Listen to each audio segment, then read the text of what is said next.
If you are hearing this now, it is not an accident. It is because you've reached that silent fracture inside yourself. The moment when something deep within begins to scream, even if you cannot name what it is. You feel it pressing against your chest, a restlessness that makes it impossible to keep living the same way. There is a rupture, an invisible crack that separates who you truly are from the mask you've been wearing to survive. This is not coincidence, it is inevitability. Every human life eventually collides with this inner collapse. Many ignore it, numbed by routine, paralyzed by fear. But for a few, like you, this collapse becomes a call, a demand that can no longer be silenced. Carl Jung named this the call to individuation, the moment when the soul refuses to continue living under false identities. These identities once kept you safe, kept you accepted, kept you functional, but now they are suffocating you. Understand this. What you are listening to is not entertainment. It is a mirror, a symbolic reflection arriving precisely when your conscious mind has run out of answers,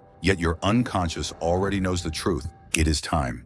And when this moment arrives, normal life begins to reveal its grotesque disguise. You see it clearly, an automated existence designed by other people's expectations, hollow social roles, promises that never deliver. Maybe you are in a relationship that drains you every day. Maybe you are trapped in a job that pays bills but murders your soul in silence. Or maybe your prison is subtler, the shame of displeasing your parents, the fear of rejection, the crushing weight of walking a path designed for you but never chosen by you. Jung warned us, the greatest danger is not chaos, but unconscious adaptation to the inauthentic.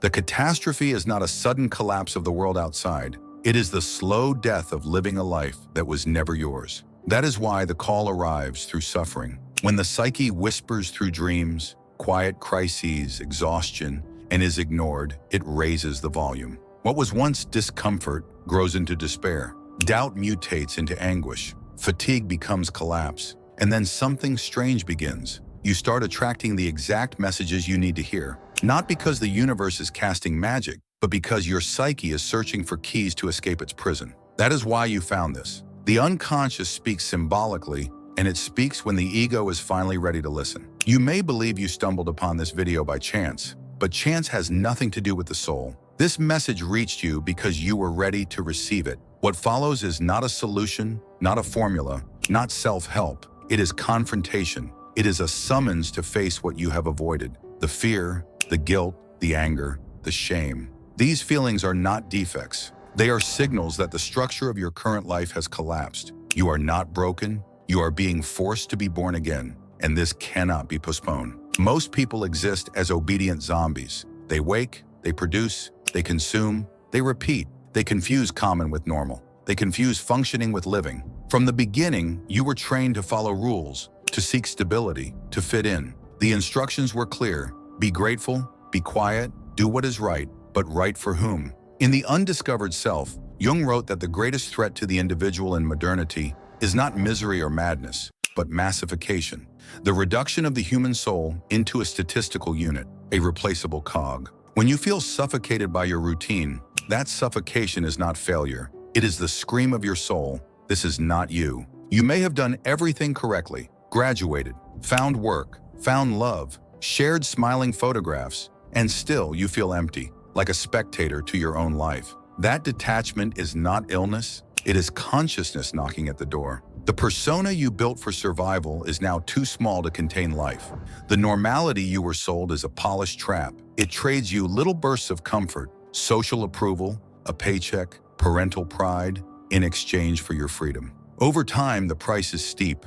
Your truth, your spontaneity, your inner voice. Adaptation to society is necessary, Jung admitted, but it becomes poison the moment it demands the abandonment of the self. That is where millions live today, anesthetized, apathetic, spiritually hollow. The system rewards obedience with distraction. It feeds you streaming platforms, dopamine notifications, consumer comfort, all carefully designed so you never ask the one question that terrifies them. Am I living or just existing?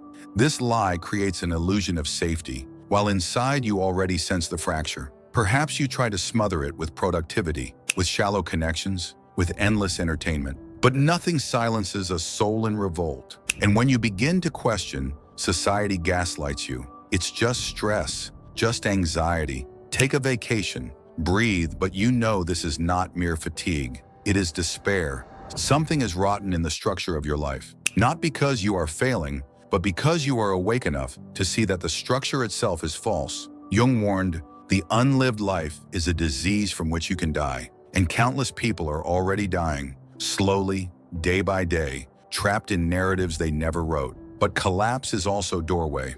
This malaise is not the end. It is the beginning, the threshold to transformation. You are not broken. You are being pushed, ready to face the shadow you have denied, ready to peel away the false identities and meet the self that has been waiting beneath. What you feel as suffering is not weakness. It is strength. Only a mature soul dares to stare into its emptiness without sedation. Only one who has carried the lie is strong enough to carry the truth. Anxiety, insomnia, apathy, anger, these are not obstacles. They are the path. They tear down the old so the new can emerge, and society will try to drag you back into normal. But that normal is the poison. You don't need to return. You need to walk through. Your pain is a threshold, a portal.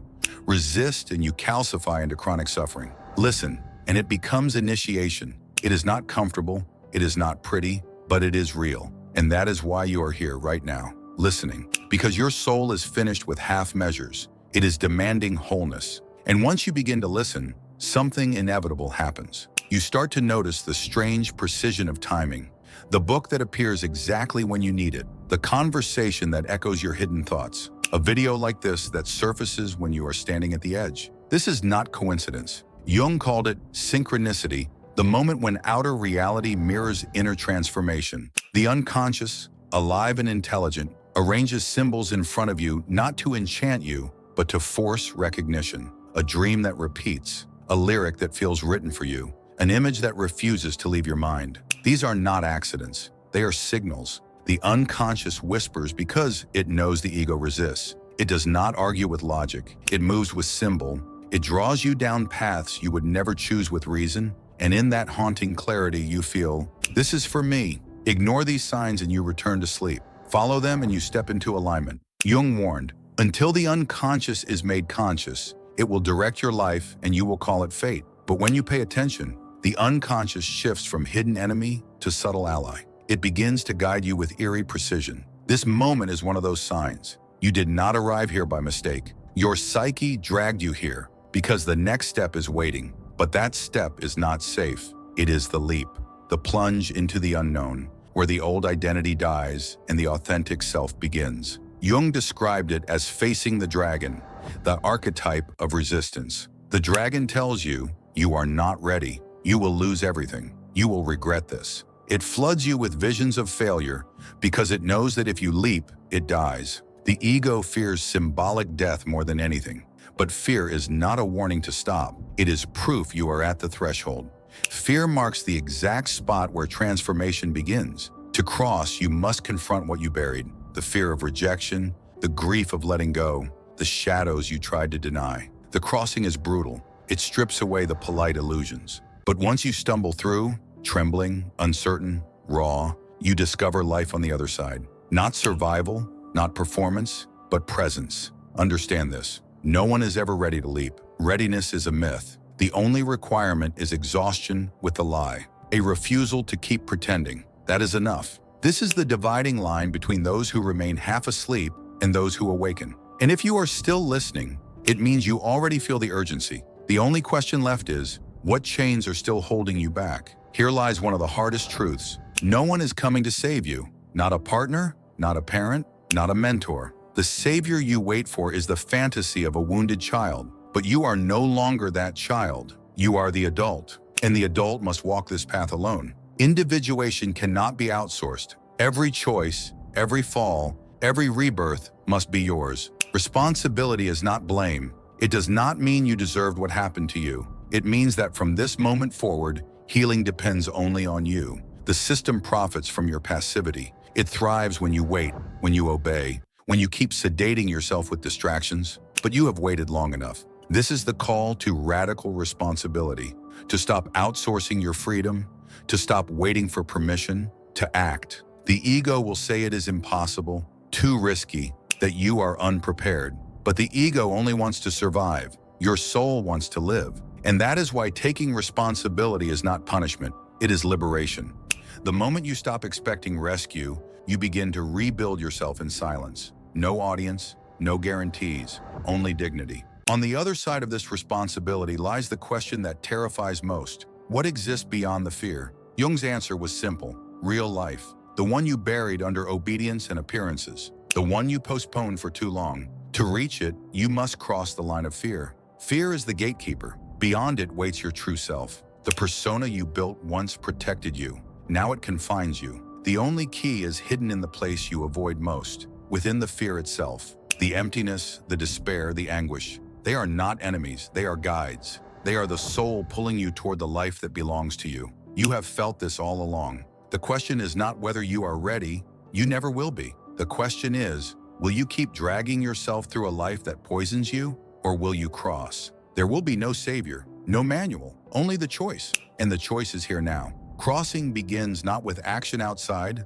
but with declaration inside. To name it, to whisper even trembling, I choose to cross. That single decision shifts the axis of your life. Once spoken, it cannot be undone. So listen to the voice that won't let you rest. The one that repeats, either you change or you continue dying in slow motion. There is no clearer sign than this moment, no greater permission than the pain you feel. You already know the truth. You already know what you must do. The only question left is whether you will answer.